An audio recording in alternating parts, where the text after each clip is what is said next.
In this HVAC training video, we're going to be dispelling a myth about the running electrical current on a refrigerant compressor because some technicians are comparing that current to the RLA. And so we're going to be going over exactly what the RLA means on that rating plate and exactly what the electrical current should be on a running refrigerant compressor in an air conditioning system. And make sure to join our online HVAC Academy at acservicetech.com/academy. We just launched a new course on multimeter functions, and you get access to all of the courses there within the main learning program. We also have our second edition refrigerant charging book available that covers all the A2L refrigerants, all the procedures and tools we use out in the field. So make sure to check these out at acservicetech.com. Now let's get into the video. The function we're going to go over is AC amperage, and we're going to be measuring the amperage of the running compressor. And so this is going to be not when it turns right on, but while it's running. And so right now we have the power off and we have the compressor isolated by itself. We don't want to be measuring the amperage of both the outdoor unit fan and the compressor. We just want to be measuring the compressor by itself. So we have our common wire, which we can verify with the wiring diagram that is the common to the compressor. And so the big thing is that there seems to be some confusion about is what should the amperage of the compressor be? It really has to do with the load on the system. Has to do with the outdoor temperature, the indoor temperature, really.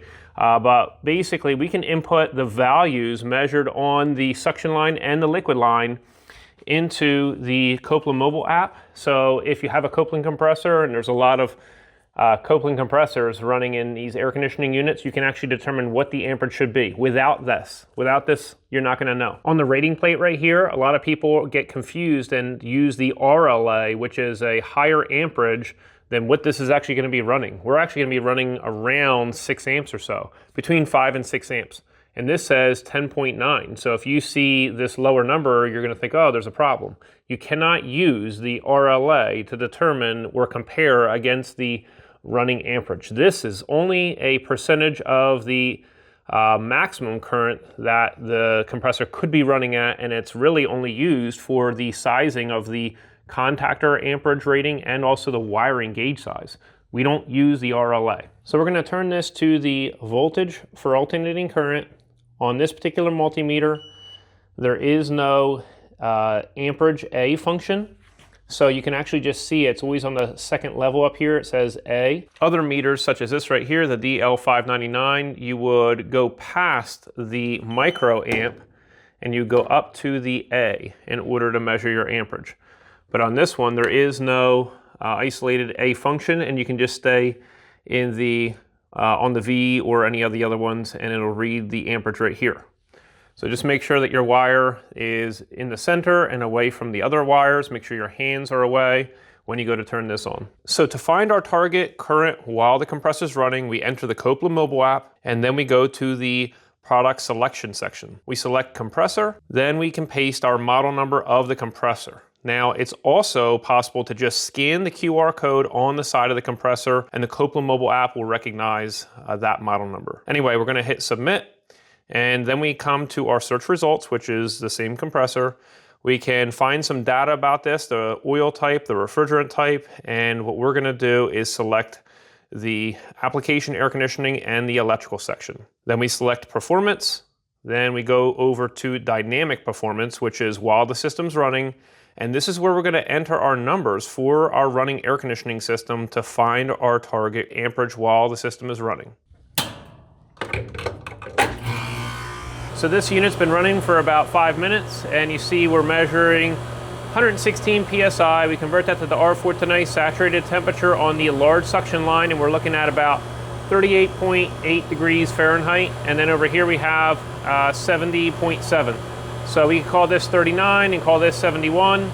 And so we want to input that into the Copeland mobile app. So here at the top, evaporator temperature, we'll call that 39. And the evaporator superheat is 71 minus 39. So that's 32 degrees because we take 71 minus 39. So over here on the liquid line, you see that we have about 84 degrees saturated temperature and a line temperature that's very close to 76 degrees. So let's input that in. So we take 84 minus 76 and we're left with a subcooling of 8 degrees. As well, you want to come over here and we're going to input our return gas temperature, and we said that that was 71. That's that temperature on the large vapor line. So then we hit calculate, and you can see right here it says the current amps that it should have is 4.6. So the amperage that we're measuring is very close to the 4.6 amps that this is stating that it should have. We have just a little bit higher at 5.1 amps. What I'm going to do is I'm going to turn this off and I'm going to check it with another multimeter. Now we're measuring it with a different multimeter, and you see we're measuring 4.95. And so that actually is a little closer to that 4.6 that it says we should have.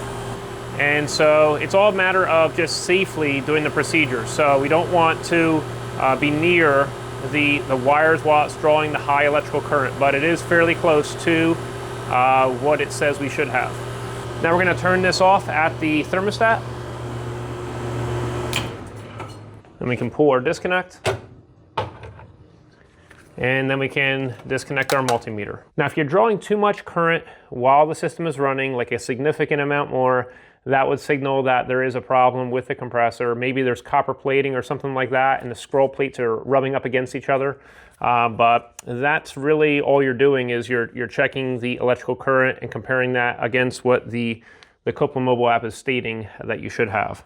Now in here as well, you can actually go to the, you can hit the back button, back, and you can go to the electrical.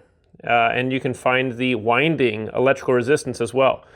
You can find the start winding at 1.6 ohms right here, 1.638, and you can find the run winding is 1.3 ohms. And if you measure close to 3 ohms, that would be that you're measuring from the start to the run taps.